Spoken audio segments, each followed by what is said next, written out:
What's going on, guys? Welcome back to another video.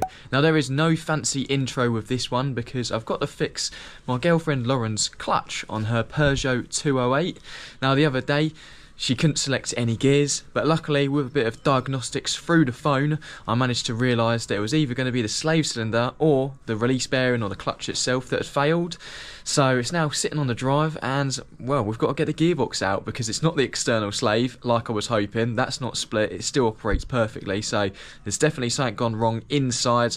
I believe the release bearing's probably just been chewed up and it's just failed, or something else, but we've got to get the gearbox out either way. It's a really fresh Sunday morning today. There's even a bit of frost on the ground, but we need to get this done because Lauren needs her car tomorrow. Quick little update. So we've got the car jacked up.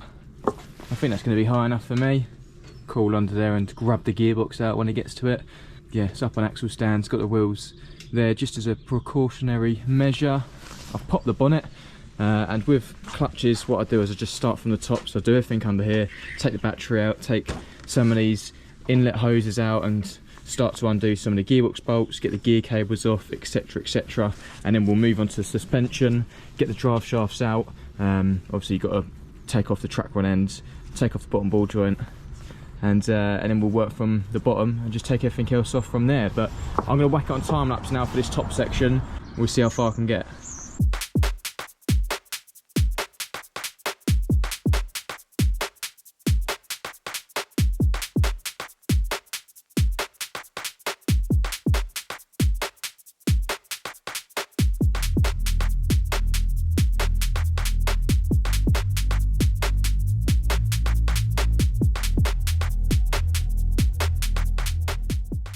Update time. So got the battery out, battery tray is off as well. I've disconnected part of the gear cables, but I'll do the rest down below.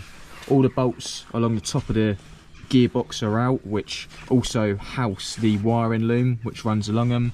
Got all of the bolts there, and yeah, all good. Reverse light switch is out. I'm going to leave the mount for now because obviously we will disconnect that a little bit later on, but I'm going to move down to the suspension.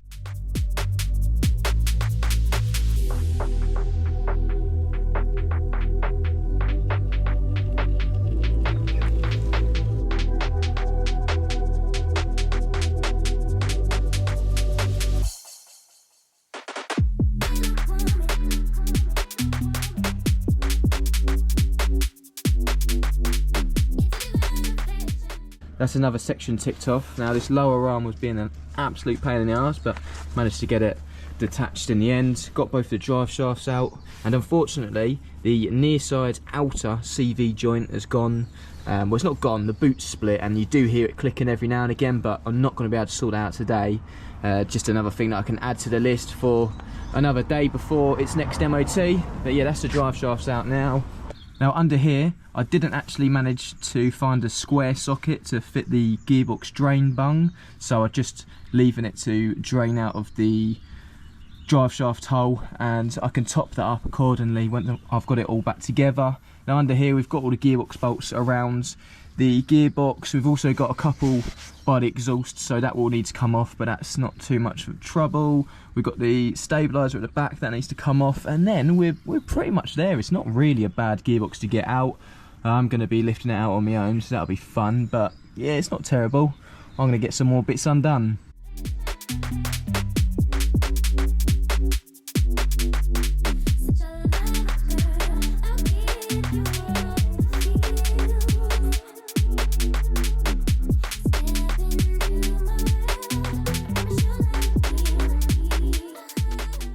Right, another little update. So I've got all of the gearbox bolts out apart from this one. I'm going to leave that in until the very end. I've also disconnected the rear stabiliser. That's the gearbox stabiliser, or engine stabiliser, whatever you want to call it. The gear cables are detached, and well, we're pretty much ready to go now. To be honest, slave's already been disconnected from when I had a little nosy at it the other day, which is just up here. As you can see, the clutch fork there. The clutch arm just there. So yeah, not looking too bad. So I was planning on using the engine beam to hold the engine up, but unfortunately, just the way the 208 is designed, it's it's sort of just all headlight here. On most vehicles you get the front wings coming down here and it's all metal, but I just can't put that beam across there. Got the engine hoist holes there, but yeah, the only way I could put it was right back here, and it just wouldn't have worked. So we go for the second option of holding the engine up, which is holding it up from the sump. Now this does look like a bit of a ghetto contraption, but it's the best we can do today. So what I've got is I've got the jack. Now my jack is terrible, this Kennedy one, really don't rate it at all. So it only goes up sort of like halfway. So I put it on at 2 big blocks of wood, that's absolutely fine. And then I've got another block of wood holding it onto the sump. Now I do this anyway because you don't really want to put the jack head straight onto the sump, because it'll definitely make it impression and damage it. And as you can see, the weight of the engine is now being supported by the jack.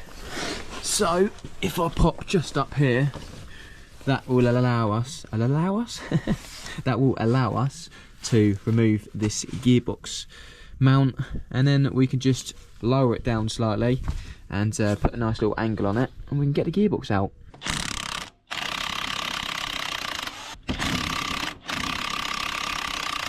I've just disconnected the gearbox mount. As you can see, that is all ready to come out. We go down here, this is the mount. It comes off in 2 different sections, so sort of bolted to the inner wing with 4 bolts, and then you've got this other alley section which bolts onto the gearbox, but that's all removed. Just before I take the gearbox out, I've actually just looped this part of a ratchet strap through one of the engine hoist hooks and around part of the front panel. Now as you can see, not only is the engine slanted down to the near side, but it's also been brought slightly over on the gearbox side further forward. Now what this has allowed me to do, well, it's allowed me to gain a much better access at the gearbox, because before I put that blue ratchet strap on, this section of the gearbox was sitting so close to the subframe, and when you pull them out you can get them caught on there and just make your life really horrible and awkward. But because I'm doing this on my own, I just want to sort of be able to just bring it out and down. I don't want to be fiddling around with it getting caught on the subframes. The gearbox is now out, and to be honest, it was surprisingly easy. It's quite a light box. I've lifted a few gearboxes in and out by myself over the years, and well, this is the better one. It's not a diesel box, so that's a massive thumbs up. So basically I've just been cleaning up the flywheel, which is lovely. It's got no burn marks on it, because Lauren hasn't been burning the clutch out, she hasn't been slipping it. It's actually the clutch itself that's failed. So yeah, that's all cleaned up now. This is the old clutch. It's done, well, 71,000 miles, so it was just starting to go on a couple of areas, like at the top here, but still a fair bit of meat on it. If you turn it over, well, you can already hear one of the faults. So one of the problems is that these springs are really loose. Look at that one. So yeah, it's starting to show signs of wear, and also the fins. This one's really badly sort of caved in, if you can see that there. These are all meant to be really even and nice, but yeah, as you can see, that one's sort of crooked, and there's a couple of others that have been forced in, and I think that's been damaged because of the release bearing. So the release bearing is here, and this should have 2 tubs on it, one this side and one the other side, but that one's gone. So what I believe this was doing is it was attached to the clutch fork, and it was just like going on a piss basically, and it was failing to select gears, or it was failing to completely push the release bearing in to allow it to select gears. So the new one, which is just over here, obviously does have 2 lugs on it, and it slots onto the clutch fork nice and snug, whereas this one was really loose and horrible. What I'm going to do now is I'm just going to clean up the gearbox, because that's got a little bit of oil residue in it, and just give that a good wipe over with some brake cleaner, and then I will get it all fitted back together. And here is the new clutch that I purchased. It's just a Valio one, and I've got 2 parts of it in there, and then the third part being the release bearing. I didn't get a flywheel just because I knew it wouldn't be too bad anyway. I've also got, so the clutch fork has got this new, I don't know what you're going to call this, it's like a new dimple sort of housing. It sort of slots onto the dimple, or then it pivots on that dimple, so the slave will be attached right at the bottom, pivots on the ball, and then that allows the release bearing to go on and off. So yeah, new one of them as well, and we're just going to get it cleaned up and a clutch fitted. And just like that, the new clutch is in there and it's all lined up. I used a clutch alignment tool that I got from work and it just fitted so well. It was actually a Peugeot clutch alignment tool that I already had, and it just fitted this clutch perfectly, which always helps. You can do it like without a clutch alignment tool, but you have to go in from the sides of the clutch plate and make sure it's flush, and it's really awkward and it's not the best way to do it, but that's all good. I'm ready to go. If we move over to the gearbox itself, got a new release bearing, got the clutch fork back on, that's all working perfectly. I suspect that the faulty release bearing was the fact why Lauren couldn't select any gears, but that's got a new one now and we're going to get the box refitted.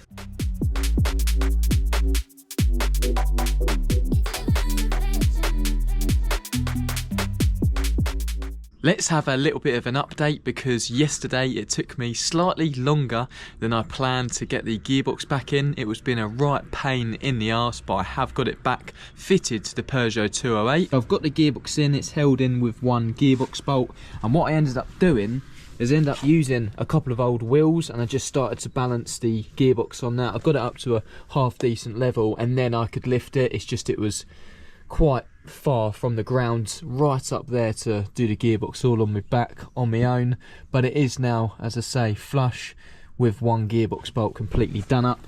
So the main mission for the first part of this evening is to get the gearbox mount back on so we can lower the jack, and then we can just have this swinging on its own weight. Then we can do the gearbox stabilizer, then we can start doing stuff like the bottom gearbox bolts and just crack on from there, get the exhaust done up, get the gear cables on, get all bits and bobs connected again. So yeah, I'm just going to whack on a couple of time lapses, set the camera up, and you guys can watch me crack on.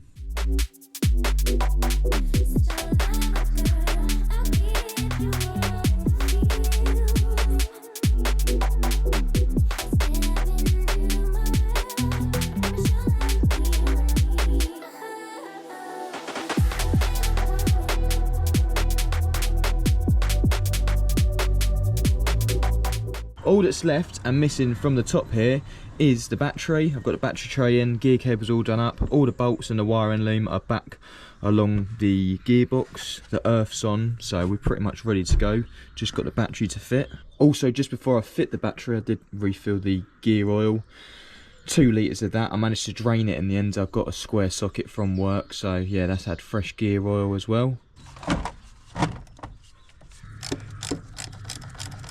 I started the car up and I just tried to get it into gears, and the clutch pedal's really soft. And I was a bit naive to think that I wouldn't need to bleed this. I know it is an external slave cylinder and I hadn't replaced it, but because it needs bleeding, I actually did order one, so I thought I'd quickly change that. That's the old one on the floor and here's a new one.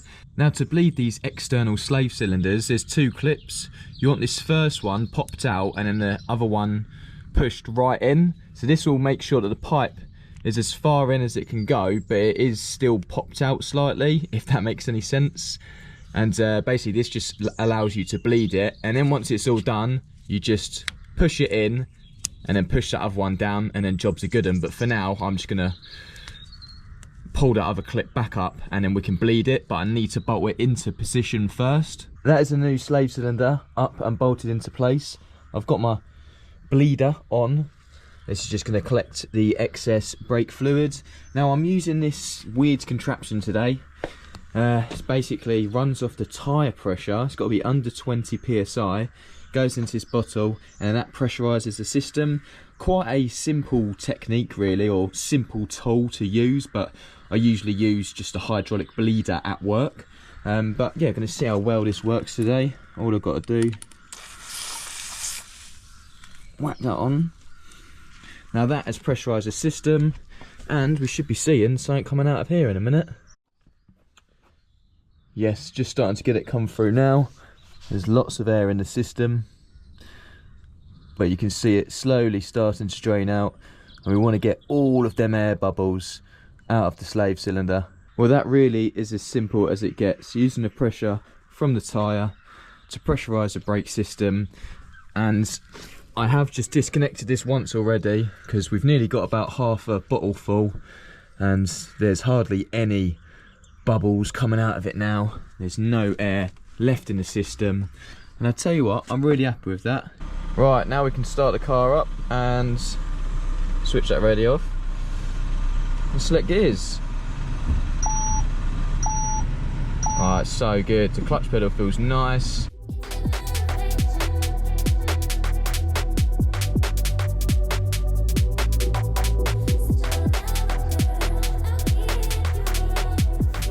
Right, so I've just been for a little 15-minute test drive in the Peugeot, and it's selecting all gears so nicely. Biting point is perfect. I'm really glad we managed to get the new slave bled up and working perfectly, and I've even just got it washed. Look at that, just got it washed, looking like a new car again and feeling like one, because Lauren can now drive this and select all the gears. So yeah, that was quite a cool little video to make, to be honest. Something a bit different, but it shows that at a drop of a hat, I've got to do these things sometimes. That rounds off this video quite nicely, and to tell you what, I've really enjoyed it. So these things can just pop out from the blue and you're expected to fix them, and like anything, I will drop everything to fix Lauren's car or one of my family members' cars. So a slightly different video this week, but yeah, I really enjoyed it. I was on the driveway on axle stands, but I just cracked on with it, and I did, as I say, enjoy the job. I really do like showcasing my skills, and I don't shy away from any job on any vehicle, so it really is good to show you guys some of the harder or more daunting tasks that you can do on vehicles, but if you do it in a methodical order, and you'll get there in the end. And I know this wasn't a how-to video on how to change a Peugeot 208 clutch, but I did show you the rough basis of it, and if any of it did help, then that'd just be the cherry on top for me. It's always good to help people out, and if anyone does have any questions about this clutch job, whack them in the comment section below. I'm always here, I always respond to comments, and yeah, always happy to help. Anyway, if you did enjoy this video, please do give it a like, and if you like what you see, subscribe to the channel to see more. More clutches? Oh, I didn't think of that one, did I? Thank you all for watching, and until the next one, I'll see you guys later.